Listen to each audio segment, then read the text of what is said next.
If you want to learn how to succeed alone, listen carefully to this story. And before we dive in, subscribe, like, comment, and share so others can hear this truth. This is how the story of Ismaël Doran begins. A young man lost between exhaustion, lack of money, and a dream he refused to bury. Ismaël lived in a small room where the smell of cold coffee mixed with morning dust. The distant sound of motorbikes shook his thoughts. He once told me, "I have nothing, but I want to try."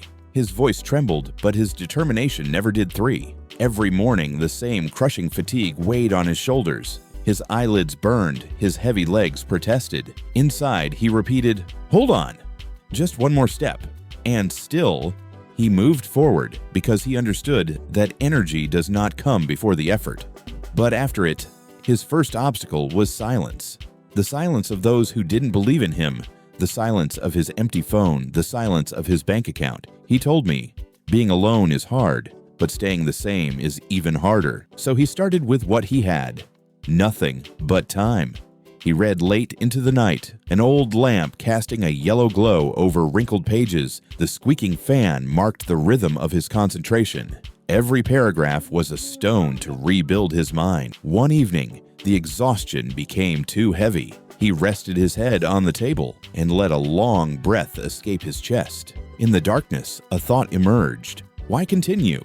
That was his breaking point, the moment when a man chooses to shatter or to be reborn. He slowly lifted himself, felt the cold wood under his hand, breathed in the damp night air and whispered, "No one is coming to help me." And that is strength, not a sentence. It was his first victory, standing up when no one is watching. The next day, he went out for a walk. The city buzzed. Vendors shouted, cars honked, and dust rose under his steps. In that chaos, he found clarity. He could learn, create, serve, even without money. Everything starts with one useful skill, one small action. He began helping neighbors, fixing small objects, cleaning spaces, filming scenes with his old phone. It's not impressive, but it's a start, he'd say. And every small action, every coin earned, strengthened an invisible muscle. Courage. But the real change wasn't in what he did. It was in what he became.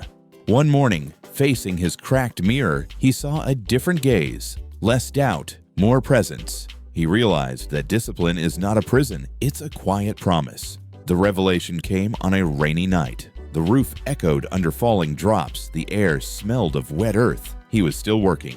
His hands trembled. He wanted to give up. Then a phrase crossed his mind. The world tests you to see if you truly want what you ask for. So he continued slowly. Things began to shift. People noticed his consistency. He got small gigs, then bigger ones. His life didn't change all at once. It rotated gradually, subtly, like a sunrise you only notice once the light is already there. Today, Ismaël isn't wealthy. He is strong. He learned that succeeding alone doesn't mean living isolated. It means becoming your own ally. Even when exhaustion covers everything in a gray veil, it means keeping your word to yourself. Here is his lesson. You don't need money to start. You don't need energy to continue. You only need a reason stronger than your most comfortable excuse. Fatigue is not a wall. It is an invitation to rise above yourself. If you're listening to this story, remember this. You are not alone. You are the beginning. You are the resource. You are the first stone of everything you can build. And the world is waiting for the version of you who survives the weariness. 16. If this story spoke to you, subscribe and carry this lesson with you.